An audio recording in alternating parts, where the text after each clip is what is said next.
আমি রাতে ২টা বাজে ভিডিওটা বানাতেছি যেন কোনো ইন্টারন্যাশনাল স্টুডেন্টকে আমেরিকাতে এসে এটলিস্ট রাস্তায় ঘুমাইতে না হয়। কিংবা আপনার ফ্রেন্ডের বোনের হাসব্যান্ডের নেইবারকে ফোন দিয়ে জিজ্ঞেস করতে না হয়, একটা রুম খালি আছে নাকি আপনি ভাড়া নিতে পারবেন কিনা? সো আজকের ভিডিওটা মূলত এই যে আমার পিছনে রুম দেখতে পাচ্তেছেন, আমার রুম ট্যুর নেয়া হবে এবং এটার সাথে অ্যাড আপ হবে যে কিভাবে আপনার ইন্টারন্যাশনাল স্টুডেন্টরা আমেরিকাতে এসে বাসা পাবেন, বাসা খুঁজবেন।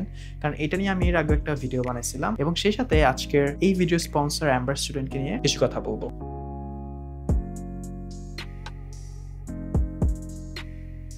আচ্ছা, আমেরিকাতে বাসা ভাড়া নেওয়ার প্রসেসটা কিন্তু অনেক ডিফারেন্ট বাংলাদেশ থেকে। আমরা বাংলাদেশে যখন বাসা ভাড়া নিতাম তখন আমরা ১ মাসের ভাড়া অ্যাডভান্স করে ফেলতাম এবং সেই সাথে যে মাসে আমরা উঠবো রানিং মাসের ভাড়া পরিশোধ করে আমরা বাংলাদেশে একটা বাসাতে উঠে যেতাম। এটা ছিল ইজিয়েস্ট ওয়ে এবং সেই জায়গায় আমেরিকাতে বাসা ভাড়া নেওয়ার প্রসেসটা কিন্তু টোটালি ডিফারেন্ট। কেন? ধরেন আপনি কোনোভাবে বাসাটা খুঁজে পাইছেন, ফেসবুক মার্কেট প্লেস বা কোনো একটা জায়গায় অ্যাড দেখে বাসা খুঁজে পাইছেন। তখন আপনাকে বাড়ির মালিকের সাথে কথা বলতে হবে। আর এখানে যদি ব্রোকার ইনভলভ হয়, অর্থাৎ আপনি নিজে বাসা না খুঁজে কোনো একটা ব্রোকারের মাধ্যমে বাসা খুঁজে পাইছেন, তাহলে আপনার বাসার ভাড়া যত, ফর এক্সাম্পল $৩,০০০ যদি আপনার বাসার ভাড়া হয়, তাহলে আপনার ব্রোকারকে কিন্তু সেই $৩,০০০ দিয়ে দিতে হবে এবং পরবর্তীতে অ্যাডভান্স এবং বাসা ভাড়া পে করা তো আলাদা ব্যাপার। সো আমি ধরে নিলাম আপনি বাসাটা নিজে নিজে পাইছেন ফেসবুক মার্কেট প্লেস কিংবা ক্রেজলিস্ট, কোনো একটা অ্যাড দেখে আপনি নিজে নিজে বাসাটা পাইছেন। এখন আপনি বাড়ির মালিকের সাথে সরাসরি কথা বলে বাসাটা ভাড়া নিতে চাচ্ছেন। এখানে কিন্তু আপনাকে 4টা জিনিস দিতে হবে। প্রথম জিনিস সেটা হচ্ছে আপনার স্টেবল ইনকাম আছে কিনা, প্রুফ অফ ইনকাম দেখাতে হবে। সেকেন্ড হচ্ছে আপনার ব্যাকগ্রাউন্ড চেক হবে, লাইক আপনার কোনো ক্রিমিনাল হিস্ট্রি আছে নাকি, আপনার ব্যাকগ্রাউন্ড কিরকম। এখানে ব্যাকগ্রাউন্ড চেকের অনেকগুলো এজেন্সিস আছে, ওদের মাধ্যমে কথা বলে ওরা পুরো ব্যাকগ্রাউন্ড চেক করে ফেলে। থার্ড হইতেছে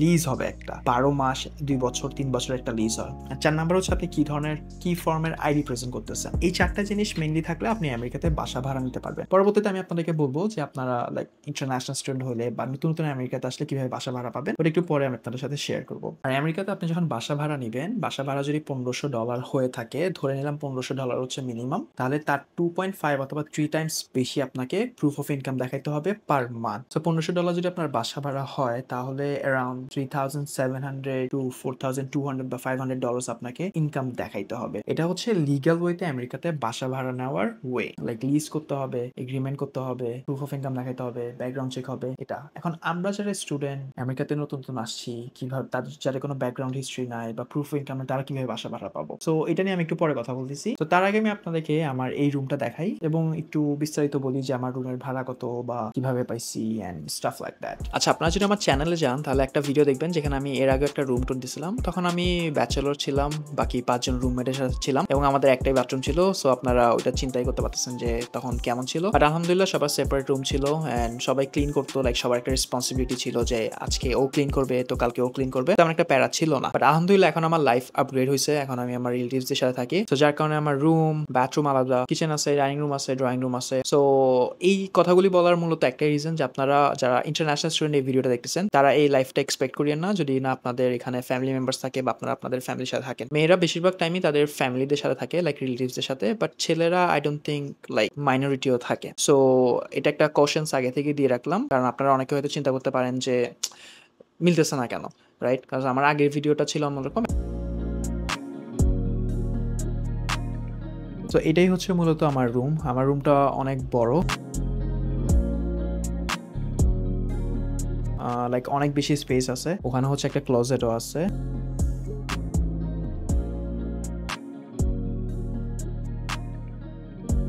এবং পিছনে ওই জায়গাটার মধ্যে আরেকটা ক্লোজেট বসানোর মতো স্পেস আছে। আর একটা ট্রায়াঙ্গেলের মতো জায়গাটা দেখতেছেন, ওটা ব্লক করে না। আর মূলত আমি আমার রুমে 2টা টেবিল, একটা সিঙ্গেল বেড বসাইছি।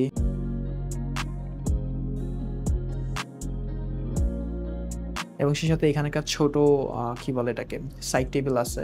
এখানে হচ্ছে আমার এসি বসানো। আর আমি আপনাদেরকে যে ফুটেজগুলো দেখাচ্ছিলাম সেগুলো হচ্ছে আমি ডিসেম্বরে করে রাখছিলাম, বাট আরো আগে করে রাখছিলাম। এবং আমি আমার এই রুমের মধ্যে একটা ইউটিউব স্টুডিও করার চিন্তা ভাবনা করতেছি। সো আই ডোন্ট নো এটা কখন করবো, অনেক টাকার ব্যাপার, লাইক $500-600 মতো যাবে। বাট আশা করি এখন যেভাবে ভিডিও বানাতেছি এটাও আপনাদের পছন্দ হইতেছে। আর এই রুমের মধ্যে যত সবকিছু আপনারা দেখতেছেন, বেশিরভাগ জিনিস আমার গিফট পাওয়া, লাইক আমাকে কেউ না কেউ গিফট করছে, হয়তো আমার প্রিভিয়াস বাড়িওয়ালা গিফট করছে অথবা কোনো ফ্রেন্ড গিফট করে দিয়েছে। যেমন এই বেডটা হচ্ছে আমার ফ্রেন্ড আমাকে গিফট করছে। সো এরকম আরো অনেক কিছু আছে যেগুলো গিফট করা। আমার সব ইলেকট্রনিক ডিভাইস আছে, for example camera, phones, lighting, এগুলো কোনো কিছু গিফট না, এগুলো আমি নিজেই কিনছি। তো এটা হচ্ছে আমার রুমেরটা গেল। এখন আমি আপনাদেরকে কিচেন এবং ডাইনিং ড্রয়িং স্পেসটা দেখাই।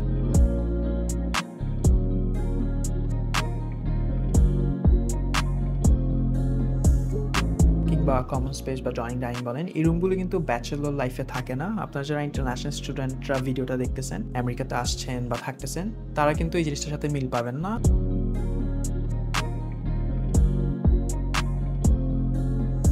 কারণ আমরা যখন বাসা থাকি তখন আমাদের এত জিনিসপত্র লাগে না, লাইক টিভি, সোফা এগুলো লাগে না।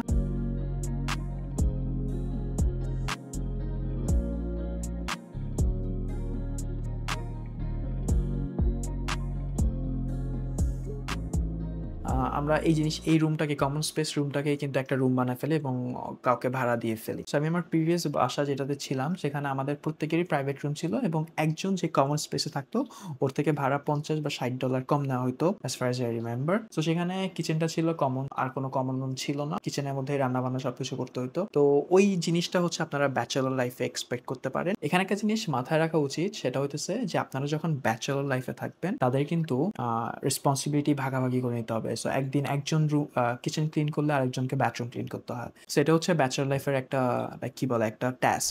ভিডিও শুরুতে আমি আপনাদেরকে বলছিলাম যে আমেরিকাতে লিগালি বাসা নিতে হলে অনেক কিছু দিতে হয়, form of ID, stable job, 2 অথবা 3 টাইমস বেশি ইনকাম দেখাইতে হয়, ব্যাকগ্রাউন্ড চেক হয়। সো এইসব সব জিনিসকে যদি আপনারা বাইপাস করতে চান এবং বাংলাদেশে বা বিশ্বের যে কোনো জায়গা থেকে আপনারা আমেরিকাতে আসছেন স্টুডেন্ট হয়ে, বাসা ভাড়া নিতে চান, তাহলে আমি ডেফিনেটলি আপনাদেরকে রেকমেন্ড করবো যে এমব্রাস রেস্টুরেন্টের ওয়েবসাইটটা চেক করেন।